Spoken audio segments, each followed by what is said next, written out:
الحمد لله الذي من علينا بحفظ القرآن وتعلم أحكامه وتعليمها وصياغتها وتسهيلها للراغبين فيها ثم الصلاة والسلام على خير خلق الله على الإطلاق وهو محمد بن عبد الله صلوات الله وسلامه عليه وعلى آله وأصحابه أجمعين أما بعد Esselamu Aleyküm ve Rahmetullah ve Berekatuhu mühterem tamaşaçılar. Bugündən etibarən biz sizinlə təcvid əhkamlarının öyrənilməsinə başlayacağıq. İlk dərsimiz sukunlu nun və ya tənvinlərin hökmləri adlanır.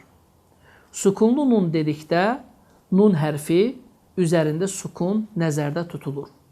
Tənvinlər dedikdə isə ən, in, un, yəni tənvin kəsrə, tənvin fəthə və tənvin damma nəzərdə tutulur. Yəni, Qurani Kərimdə hər hansı bir yerdə sukunlu nun, yəni nun hərfi üzərində sukun görəriksə və ya tənvinlər görəriksə, həmin tənvinlər ən, in, un tənvinləridir ki, bu zaman 4 hökm əmələ gəlir. Yəni, 28 hərfimiz, ərəb əlifbasında olan 28 hərf, bu 4 hökmün altında cəmləşir. Həmin hökmlərimiz izhar, idğam, iqləb və ixfə adlanır. Həmin hökmləri məşhur qiraət alimlərindən olan Süleyman Əl-Cəmzuri özünün məşhur Tuhfatul Ətfal, yəni uşaqlara hədiyyə adlanan əsərində qeyd edərək belə buyurur: "Linnuni in təskun və littənvini arba'u əhkamin fəxuz təbiyini fəl-əvvəlul izharu qablə əhrufi lil-xəlqi sittun ruttibət fəl-tə'rifi həmzun fəhəun thumma aynun həu muhmələtəni thumma qaynun xau." Süleyman Əl-Cəmzuri buyurur, əgər sukunlu nun gələrsə və ya sukunlu nunla bərabər tənvinlər gələrsə, bu zaman ərəb əlifbasında olan hərflər 4 hökmə, 4 qaydaya ayrılır. Fəl-əvvəlul izharu, onlardan birincisi izhar adlanır. Lil-xəlqi sittun ruttibət fəl-tə'rifi və izhar hərfləri 6 hərfdir ki, 6 ədəd hərfdir ki, bu hərflər də boğazdan tələffüz olunur, boğazdan çıxılır. Həmin hərflər həmzun, fəhəun, thumma aynun həu, muhmələtəni, thumma qaynun xau. Bu hərflərimiz həmzə, hə, ayn, hə, qayn, xa hərflərimizdir. İzhar sözünün lüğəti mənası açıq, aşkar deməkdir. Yəni, azhara şeyən bir şeyi açığa çıxartmaq, bir şeyi aşkara çıxartmaq deyilir. İstilahi mənada isə sukunlu nun, yəni nun üzərində sukun və ya tənvinlərdən sonra ərəb əlifbasında olan və boğazda cəmləşən 6 hərfimiz gələrsə, bu hərfləri bir daha təkrarlayıram.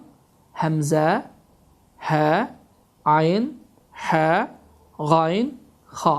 Bu zaman sukunlu nunda olan n səsinin və ya tənvinlərdə olan, çünki tənvinlərin sonunda ən, in, un, tənvinlərdə olan n səsinin açıq, aşkar bir şəkildə oxunmasına deyilir. Buna misal olaraq, gəlin, mən əmənə sözünə baxaq. Fikir verdiyimiz kimi, mən əmənə sözündə sukunlu nunu görürük. Sukunlu nundan sonra isə həmzə gəlmişdir. Bu o deməkdir ki, həmzə izhar hərflərindən sayılır və bu zaman n səsi açıq, aşkar bir şəkildə oxunur. Oxunuş qaydası isə bu formada olur. Mən əmənə. Mən əmənə. Yəni, heç bir sıxıntı, heç bir ixfə, yəni bu n səsi gizlədirmir, n səsi buruna verilmir. Açıq, aşkar bir şəkildə tələffüz olunur. Başqa misala baxaq. Kullun əmənə. Kullun əmənə. Fikir verdiyimiz kimi kullun sözünün sonunda tənvin damma vardır. Və tənvin dammadan sonra həmzə, yəni əlif gəlmişdir və bu zamanda əlif gəldiyi üçün kullun sözünün sonunda olan n səsi, yəni tənvinin sonunda olan n səsi açıq-aşkar bir şəkildə oxunur və həmin də qaydanın adı izhar qaydası adlanır. Başqa bir misala baxaq. Min hədin. Min hədin. Fikir verdiyiniz kimi burada da sukunlu nun var. Sukunlu nundan sonra hə hərfi gəlmişdir və bu hə hərfi də izhar hərfidir. Yəni boğaz hərfidir. Və bu zamanda n səsi açıq-aşkar bir şəkildə oxunur. Başqa misalda isə curfin hər. Curfin hər. Burada da curfin sözünün sonunda tənvin kəsrəni görürük. Və tənvin kəsrədən sonra hə hərfi gəldiyi üçün və bu hə hərfi də izhar hərfi olduğu üçün tənvin kəsrə açıq-aşkar bir şəkildə oxunur. Başqa misala da baxaq. Bu misalda məsələn min ilmin. Min ilmin. Sukunlu nundan sonra dediyimiz kimi sukunlu nun dedikdə nun üzərində sukun nəzərdə tutulur. Həmin sukunlu nundan sonra ayn hərfi gəlmişdir.